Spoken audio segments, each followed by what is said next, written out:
Hello friends, आप सभी का स्वागत है ईगल आईएएस स्टडी जोन में। साथियों, एकलव्य सेशन के तहत अब जो हमारा टॉपिक है या जिस टॉपिक को लेकर के डिस्कशन करेंगे वो है हिस्ट्री ऑफ मिडाइवल इंडिया।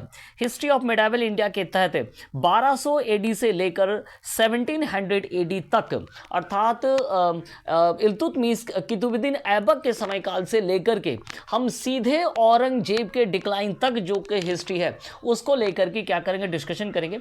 उनमें जो इंपॉर्टेंट सेक्शन जहां से जो है क्वेश्चन पूछे जाने की संभावनाएं, जो प्रोबेबिलिटी है वो काफ़ी ज़्यादा है, उन पोर्शन को क्या करेंगे, बिल्कुल टच करेंगे। और उसी के तहत जो है विजयनगर एम्पायर को क्या किया जा रहा है, स्टार्ट किया जा रहा है।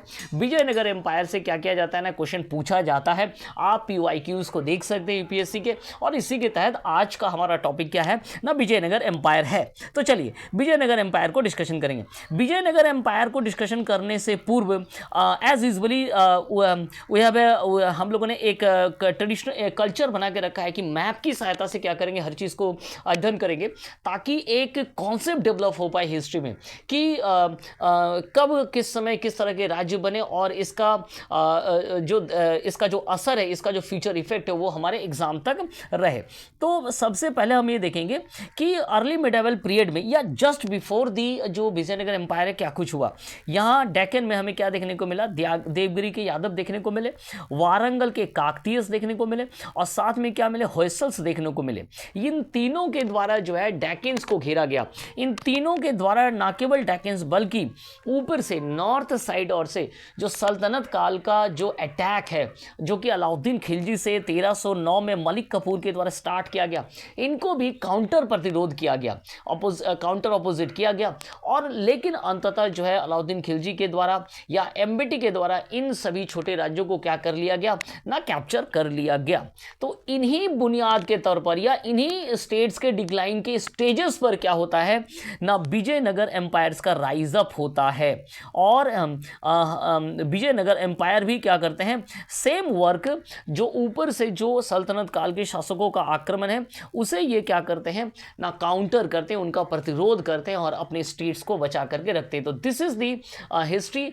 एक तरफ नॉर्थ से जो है काउंटर अटैक को रोकना, दूसरी तरफ जो मिनरल रिसोर्सेस है जिसको लेकर के पूर्व में मैंने डिस्कशन किया कि तुंगभद्रा रिवर का जो इकोनॉमिक जोन, कृष्णा रिवर का जो इकोनॉमिक जोन है, इस इकोनॉमिक जोन को कंट्रोल करना, कोंकण एरियाज के जो डॉकयार्ड्स हैं, जो पता नहीं, उनको कंट्रोल करना ताकि क्या किया जा सके, डॉक से जो व्यापार हो रहा है उसको कंट्रोल किया जा सके, कृष्णा और तुंगभद्रा रिवर में जो मिनरल्स हैं उनको कंट्रोल किया जा सके और अपने स्टेट को क्या किया जा सके, समृद्ध किया जा सके। ठीक है, तो इसी पर जो है विजयनगर साम्राज्य स्थापित हुआ। तो ये था एक इंट्रो। अब विजयनगर साम्राज्य का जो संपूर्ण इतिहास है वो 1336 से लेकर 1646, तो 300 वर्षों का इतिहास हमें यहाँ देखने को मिल रहा है। इन 300 वर्षों के इतिहास में 4 तरह के राजवंश यहाँ पर हुए। सबसे पहले हुए संगम राजवंश, संगम वंश, जो कि 1336 से लेकर के जो है 1485 तक था। ठीक है, उसके बाद क्या देखने को मिला, सालुब वंश देखने को मिला। उसके बाद क्या देखने को मिला, तालुब वंश देखने को मिला। और फिर अंतिम में जो है अराविडू वंश का शासन रहा। तो आज जो हम स्टार्ट कर रहे हैं वो है सालुब वंशों का इतिहास पढ़ेंगे। 1336 से लेकर के 1485 तक का हिस्ट्री को हम लोग क्या करेंगे, जो है अध्ययन करेंगे। उनमें जो प्रमुख चीजें, इंपॉर्टेंट फैक्ट्स हैं, उनका क्या करेंगे, हम लोग अध्ययन करेंगे। ठीक है, तो चलिए प्रारंभ करते हैं। तो सबसे पहले विजयनगर एम्पायर के इंट्रो को देख लेते हैं। इंट्रो क्या है ना, हरिहर और बुक्कारा, ये दो जो भाई हैं, इन दोनों के द्वारा जो है विजयनगर एम्पायर को क्या किया गया ना, स्थापित किया गया। इस डायनेस्टी को स्थापित किया गया। वो भी कैसे, ये पहले क्या थे, कहा जाता है कि वारंगल या काकतीय के या होयसल्स के ये क्या थे, सेनापति थे। और जब एमबीटी का आक्रमण होता है तो ये भागकर काम्पिल्य चले जाते हैं और काम्पिल्य में जाकर के छिप जाते हैं। लेकिन एमबीटी के द्वारा इन दोनों को क्या किया जाता है ना, कैद कर लिया जाता है और दिल्ली लाया जाता है, जहां इन दोनों के द्वारा जो इस्लाम धर्म को स्वीकार करवाया जाता है। बाद में ये वहां से भाग करके आते हैं और विद्यारण्य के प्रभाव से ये फिर से जो है अपने जो है धर्म में वापस, रिलीजन में वापस आ जाते हैं। और फिर जो है विजयनगर एम्पायर को इस्टेब्लिश करते हैं और काउंटर के तौर पर जो नॉर्थ के जो सल्तनत पीरियड के जो शासन थे उनका ये हमेशा क्या करते हैं, विरोध करते हैं। तो ये था हरिहर और बुक्का के द्वारा स्थापित किया गया जो है क्या ना, विजयनगर एम्पायर। चलिए विजयनगर एम्पायर के बाद विजयनगर एम्पायर के बारे में और प्रमुख सूचना यह है कि इसे जो है कर्नाटा राज्य भी कहा जाता है। क्या कहा जाता है, कर्नाटा राज्य। तो ये कर्नाटक से आया है, देखने में लग रहा है कि कर्नाटक से, लेकिन ये शब्द है कर्नाटा राज्य। और इसका उल्लेख, जो इंफॉर्मेशन का स्रोत क्या है, इसका उल्लेख है जो विजयनगर साम्राज्य के जो सबसे महत्वपूर्ण शासक हुए कृष्णदेव राय। कृष्णदेव राय जो है स्वयं क्या थे, लेखक थे और उन्होंने जो है जामवंती कल्याणम में जो है विजयनगर के लिए कर्नाटा राज्य के रूप में इसका नाम लिखा है। तो विजयनगर एम्पायर का एक और नाम है कर्नाटा राज्य। ठीक है, जामवंती कल्याणम में इसके क्या है, उल्लेख किया गया है। चलिए तो इसका एस्टैब्लिशमेंट हमें क्लियर हो गया। देवगिरी के यादव, होयसल्स, काकतीय और काम्पिल्य राज्य के परवर्ती तौर पर जो है विजयनगर अंपायर जो है क्या होता है ना, एस्टैब्लिशमेंट होता है। चलिए तो सबसे पहले हम देखेंगे हरिहर वन। हरिहर वन का समय काल हो गया 1336 से लेकर के 56 तक। हरिहर के पिता का क्या नाम था, तो भावना संगम था और इन्हीं के कारण इस डायनेस्टी का नाम क्या पड़ जाता है ना, संगम जो है डायनेस्टी पड़ जाता है। ठीक है, संगम वंश कहा जाता है, 4 वंशों में से एक और पहला वंश जो कि लीड करते हैं विजयनगर एम्पायर को। ठीक है, हरिहर ने जो है विजयनगर स्थापित किया 1336 में। हरिहर और बुक्का के बारे में जैसा कहा गया कि वारंगल और काकतीय वंश के क्या सेना नायक थे और एमबीटी का जो प्रकरण था वो मैंने आपको बताया। ठीक है, इसके बाद जो है हरिहर ने जो है 7 वर्षों के पश्चात इसका जो विजयनगर जो स्थापित किया गया, इसका जो पहला कैपिटल था वो था एनागोंडी। लेकिन हरिहर ने अपने 7वें वर्ष में जो है इस साम्राज्य की जो राजधानी थी उसे चेंज करके कहां ले जाया गया, तो विजयनगर को ले जाया गया। तो इस प्रकार हरिहर ने अपने राज्य का विस्तार भी किया, आस पड़ोस के शासकों के साथ युद्ध भी किया और फिर जो है इस राज्य को स्थापित किया और राजधानी को एनागोंडी से लेकर के विजयनगर को क्या क्या ट्रांसफर भी किया। ठीक है, चलिए तो आगे बढ़ते हैं और आगे देखते हैं कि क्या कुछ है। आगे जो महत्वपूर्ण शासक है वो है बुक्का राय। बुक्का राय का शासनकाल कब से प्रारंभ हो रहा है, तो 1356 से लेकर के जो है 77 तक बुक्का राय का शासन। बहुत ही महत्वपूर्ण शासक है। हरिहर की तरह भी तुंगभद्रा और जो कृष्णा का रीजन है साउथ की ओर जो है बुक्का ने अपनी स्थिति को मजबूत बनाया, दक्षिण में स्थिति को मजबूत। इन्होंने आरकोट के शासकों को पराजित किया। इसके अलावा रेडिस के शासकों को इन्होंने जो है 1360 तक क्या किया, पराजित कर दिया और दक्षिण में अपनी स्थिति को क्या किया, मजबूत किया। इसके अलावा इनकी सबसे महत्वपूर्ण उपलब्धि मानी जाती है 1371 में मदुरई के शासक को पराजित करने की घटना। और मदुरई के शासक को जैसे पराजित किया गया, इनका जो एरिया है वो सीधा रामेश्वरम तक जो है पहुंच गया। इनका जो एरिया एक्सटेंड हुआ और वो रामेश्वरम में जाकर के टच करने लगा। इस अभियान के बारे में जो संपूर्ण कथा है वो इनके जो पुत्र थे जिसका नाम था कुमार कंपन की जो पत्नी थी गंगाम्बिका, तो गंगा देवी के द्वारा लिखी गई पुस्तक मदुरई विजय में दिया गया है। ठीक है, तो बुक्का राय का जो सबसे महत्वपूर्ण इवेंट है वो है मदुरई के शासक को पराजित करना और अपने जो स्टेट है उसको एक्सटेंड करते हुए रामेश्वरम तक पहुंचाना। और इस इवेंट को लेकर के जो डिस्क्रिप्शन मिल रहा है वो है कुमार कंपन, जो कि उनके बेटे हैं और उनकी पत्नी गंगाम्बिका के द्वारा लिखा गया है, मदुरई विजय में लिखा गया है। ठीक है, इसके अलावा 1374 में क्या हुआ ना, तुंगभद्रा कृष्णा का जो क्षेत्र है, तुंगभद्रा कृष्णा क्षेत्र के साथ साथ जो है आगे की ओर द्वाब क्षेत्र को ना केवल बल्कि गोवा, पूर्वी वंग कुछ क्षेत्रों पर जो है आधिपत्य स्थापित किया गया।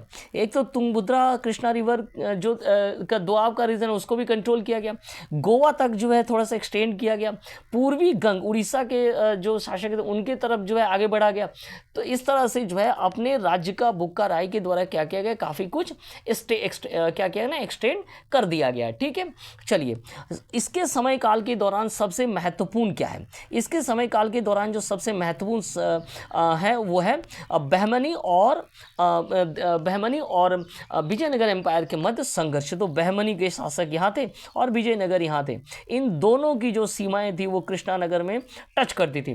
तो इन दोनों में जो आपसी संघर्ष प्रारंभ हो रहा है वो बुक्का राय से शुरू हो जा रहा है। बुक्का राय के समकालीन जो बहमनी शासक थे वो कौन थे? तो महमूद शाह प्रथम जो है बुक्का राय के समकालीन थे और इस समय से युद्ध प्रारंभ हो गया। कृष्णा नदी जो है क्या बन गई? बॉर्डर बन गई इस समय काल के दौरान। तो एक समझौते के तहत जो है क्या बन गया ना, ये बॉर्डर बन गया, ठीक है। बुक्का राय ना केवल एक महत्वपूर्ण शासक थे बल्कि इनके दरबार में प्रसिद्ध कवि जो है तेलुगु कवि जो है नचना सोमा रहते थे। इसके अलावा विद्यारण्य एवं अन्य कई कवि जो है इसके दरबार में क्या है ना विद्यारण्य के साथ साथ निवास करते थे, ठीक है। हरिहर और बुक्का के में बारे में कहा जाता है कि इन्होंने कभी महाराजा धीराज की उपाधि को ग्रहण नहीं किया था। ये एक सेनापति के तौर पर स्वयं को रखते थे। बुक्का वन ने जो है वेद मार्ग प्रतिष्ठापक है ना, वेद मार्ग प्रतिष्ठापक की उपाधि को धारण किया था। तो इससे स्थिति क्लियर हो गई कि इनका जो सल्तनत काल के साथ जो है युद्ध वो बराबर चलता था, संघर्ष चलता था। और ये वेद मार्ग प्रतिष्ठापक अर्थात वेदों की चीज़ों को आगे बढ़ाना चाहते थे, वैदिक चीज़ों को क्या करना चाहते थे, इनके डेवलपमेंट पर इनका ज़्यादा जोर दिया गया था, ठीक है। चलिए आगे बढ़ते हैं, बुक्का के बाद की स्थिति को देखते हैं। बुक्का के बाद जो महत्वपूर्ण शासक हुए हरिहर द्वितीय का समयकाल 1377 से लेकर के 1404 एक महत्वपूर्ण शासक हुए। इसने प्रथम बार जो है महाराजा धीराज की उपाधि को ग्रहण किया, अर्थात इन्होंने स्वयं को स्वतंत्र एक संप्रभु शासक के तौर पर रखा और महाराजा धीराज की उपाधि को क्या किया, ग्रहण कर लिया।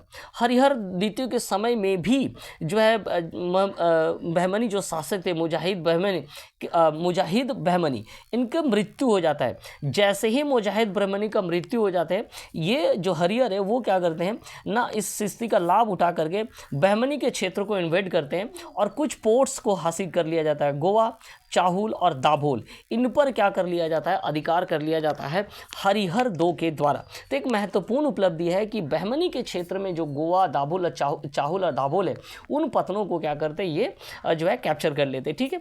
हरिहर टू जो है स्वयं के लिए वेद मार्ग स्थापनाचार्य की उपाधि धारण किए हैं।